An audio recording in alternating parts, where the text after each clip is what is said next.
Welcome to episode 59 of the Southern Conservative Podcast. My name is Ty. I hope everyone enjoyed the long Memorial Day weekend. At the end of this podcast, I have an announcement to make regarding changes to the Southern Conservative, and it involves changing the podcast commentary to a new platform. More on that at the end of the podcast. Today's podcast is going to be more of a grab bag style podcast. A little of this, a little of that. First, North Korea.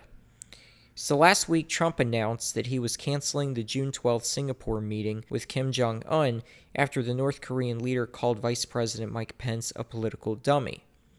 And Trump released a statement saying he was canceling the meeting, but vowed not to take a military option off the table, saying he prays to God he never has to use it. But he left open the door to meeting with the North Korean leader, if that's what Kim Jong-un wants to do. And almost immediately, North Korea responded that they did want to meet with Trump. North Korea knows that Trump isn't going to back down. They're not dealing with Obama. They're not dealing with Bush. They're not dealing with Clinton. Today, the vice chairman of the ruling party in North Korea, Kim Yong-chol, is coming to New York. Trump tweeted, "We have put a great team together for our talks with North Korea. Meetings are currently taking place concerning summit and more." Kim Yong-chol, the vice chairman of North Korea, heading now to New York. Solid response to my letter. Thank you. It's believed Kim Yong-chol will meet with Secretary of State Mike Pompeo to talk about rescheduling the meeting between Trump and Kim Jong-un. So it's looking like, at least for now, that things are back on course. But remember, folks, Trump isn't going to let down his guard. If North Korea tries any tricks, Trump will respond appropriately. But what's amazing is how the liberal mainstream media responded to Trump canceling the June 12th meeting last week. They all called North Korea the big winner. Nancy Pelosi went so far to say that Kim Jong-un must be in a giggle fit. The Democrat media was actually rooting for North Korea. Unreal. It will truly be amazing if a real denuclearization deal can be reached with North Korea. They are showing signs of dismantling their nuclear weapons program. Of course, we can't be totally trusting of the Hermit Kingdom, but this has the potential of being on par with Ronald Reagan bringing down the Soviet Union. It will be a huge victory for Trump, and it will be a huge victory for global security.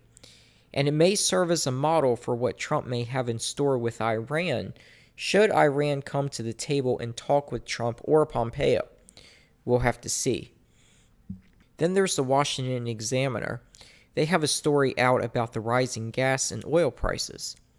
Oil prices have been steadily rising since the beginning of the year. And it comes after oil prices were very, very low for several years now. In fact, the price of West Texas Intermediate hit $70 a barrel earlier this month, and it hasn't been that high since 2014. OPEC has been cutting back on production, causing prices to rise steadily over the past year. The article mentions that gas prices are up 50 to 65 cents per gallon from last summer, and notes that people aren't happy about it. But that didn't stop people from traveling over the Memorial Day weekend. It was estimated that 41.5 million people would travel, a 5% increase from last year. So despite the higher gas prices, people are still hitting the road, with an estimated 36 million people traveling on the road. AAA uses an estimate for people who will be traveling at least 50 miles. At any rate, Trump put OPEC on notice last month when he said that oil prices were artificially too high and would not be accepted. The Washington Examiner notes that OPEC appeared to have listened. The OPEC Secretary General said OPEC was inspired to increase production because of Trump's comments, saying that OPEC nations pride themselves as friends of the United States. Reuters reports that OPEC and Russia are discussing increasing production by 1 million barrels a day. Now, part of the reason gasoline prices are high is because Trump has gotten us out of the Iran nuclear deal and imposed sanctions on oil imports from Iran. However, OPEC can increase production and make up for the loss from Iran. Most OPEC oil comes from Saudi Arabia anyway. But the whole point in the whole story is how Trump is now taking steps to lower gas prices for consumers by directly sending a message to OPEC. Now, it's still very, very critical that the United States becomes energy independent and no longer has to rely on OPEC nations to supply oil. Folks, the United States is by far the biggest consumer of oil in the world. It's not even close. Imagine if the United States no longer depended on countries from the Middle East for oil. Realize that oil is traded on the world market. What would happen to oil prices? Well, they would have to plummet. They would be losing their biggest customer, the United States. OPEC wants the United States to continue buying oil from Saudi Arabia and other Middle Eastern countries. And their wealth has been built on foreign countries buying their oil. That's the backbone of their economies. So when OPEC Secretary General said that OPEC prides itself on being friends with the United States, they really want to be America's friend. So as Trump opens up new areas to oil exploration, such as Anwar in Alaska, which will take years before we ever get oil online from there, America has the potential to truly be energy independent. So just as Trump is getting tough with North Korea and Iran, let's hope he continues to send a tough message to OPEC. I want to remind everybody to please check out my Facebook page. Go to facebook.com/Southern Conservative. That's facebook.com/Southern Conservative. There you will find links to conservative news articles on stories you may not hear about in the mainstream media. Plus, if you follow the news feed, you'll find links to the daily podcast. Be sure to also subscribe to this YouTube channel and click on the notifications bell so you'll be alerted each time a new podcast has been posted. New podcasts are posted daily, Monday through Thursday. I'm going to post an article from the Daily Caller to the description box of this video, and I'm going to talk about this article. It's titled, Sources, FBI Agents Afraid to Testify Say Congress Likely Won't Protect Them. Now, what's all this about? You'll remember last week that there were reports that FBI agents wanted to be subpoenaed by Congress so they could testify as to what exactly is going on inside the Bureau, and how there are political motivations to go after Donald Trump. But some agents have told the Daily Caller that they don't feel Congress and laws Congress enacted to protect FBI whistleblowers would be enough to protect the agents. They feel that despite congressional oversight and the president's moves to drain the swamp and clean house at the FBI, top executives at the FBI are still getting away with the same old shenanigans. One agent told the Daily Caller on the subject of testifying before Congress, "This is a great opportunity for senior or soon-to-be retiring guys, not for someone like me. It would be suicide. I hate to say it, but neither the judiciary nor the executive branch is wielding any kind of effective oversight right now, and the top managers know it. You still have a ton of bad people in place. Unless that changes, and I haven't seen any degree of seriousness on the part of ranking members nor staffers, I'm not meeting with anyone nor willing to be subpoenaed. I'm not coming forward until they get their act together. Right now, I'd be sacrificing a career for cheap political points." Another agent told the Daily Caller, "It's a question of basic credibility. Congress, the executive, and oversight are not seen to have any gravitas or seriousness. The inmates have been running the asylum, and they don't respect, much less fear, their overseers. We know we'll be hung out to dry. And don't get me wrong, there are still a few good people scattered about, but Main Justice and the bureaucrats are running the show, want to run out the clock on this administration and keep the status quo."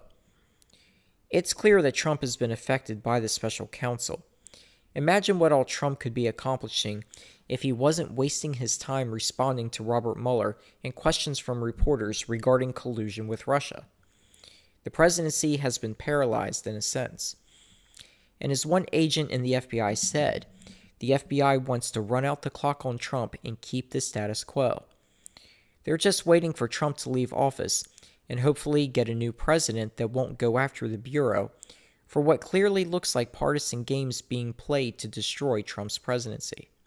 And not only that, but it appears top FBI officials were plotting to take down Trump's campaign, while at the same time propping up Hillary Clinton by deciding not to prosecute her for mishandling classified information. And despite the persistence of Devin Nunes and others in Congress, the FBI and DOJ have gotten away with what is a blatant failure to cooperate with congressional oversight duties. There have been threats made to hold people in contempt of Congress, but so far that hasn't happened. The Attorney General Jeff Sessions has completely removed himself from the picture.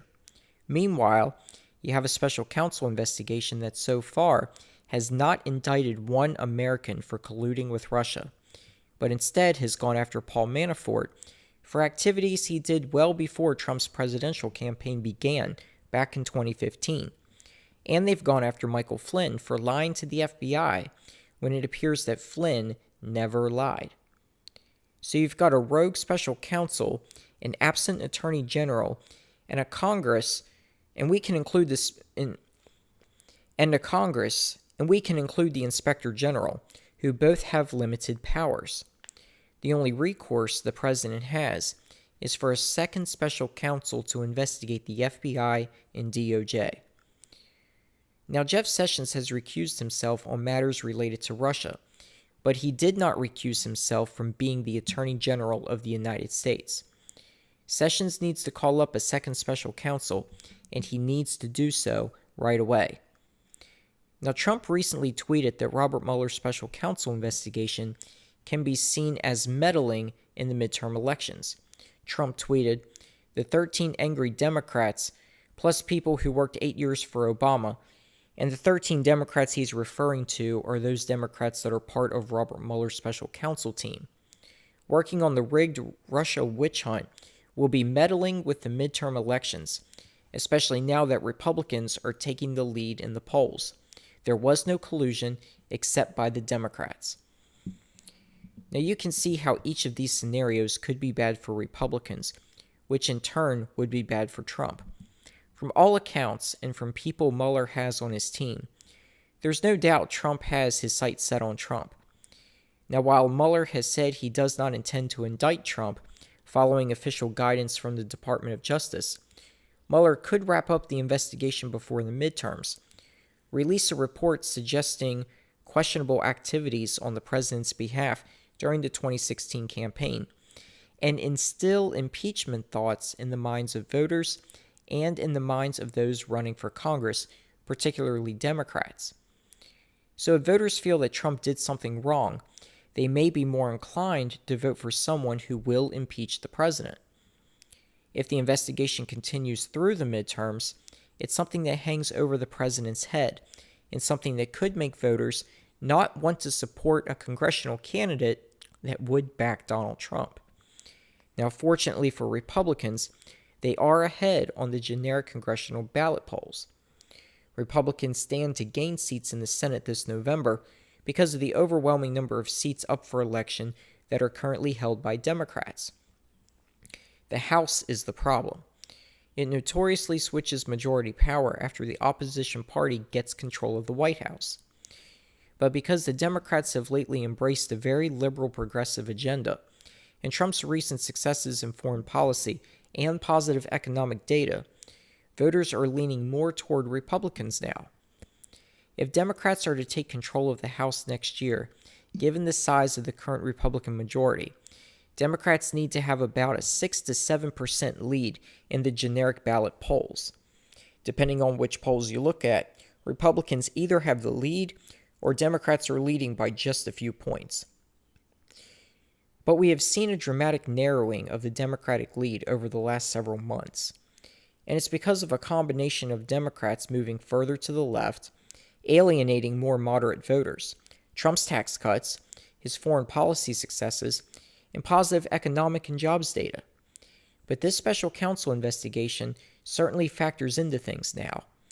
But I believe as time goes on, without anyone in Trump's campaign being indicted for collusion, and the more we learn about the FBI's antics and that so-called spy in the Trump campaign, the public may begin to discredit Mueller, but only time will tell.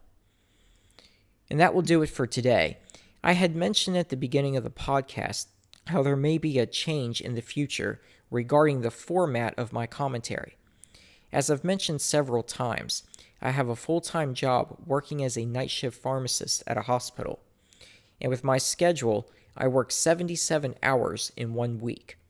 Then I'm off for 1 week. So that greatly limits the amount of time I have to produce a new podcast. I have limited myself to just doing podcasts 4 days each week. Some days there isn't enough time to produce a podcast. I have minimal production to the podcast. These videos are meant for something you play and listen to, rather than watching a video of me talking for 10 or 15 minutes. But there's still time to record the podcast, to edit the podcast, upload the podcast, put a link to the Facebook page, and so on. Not to mention the preparation that's involved. I spend time reading websites, reading articles during my downtime at work, any moment I can to make sure I stay current with the news.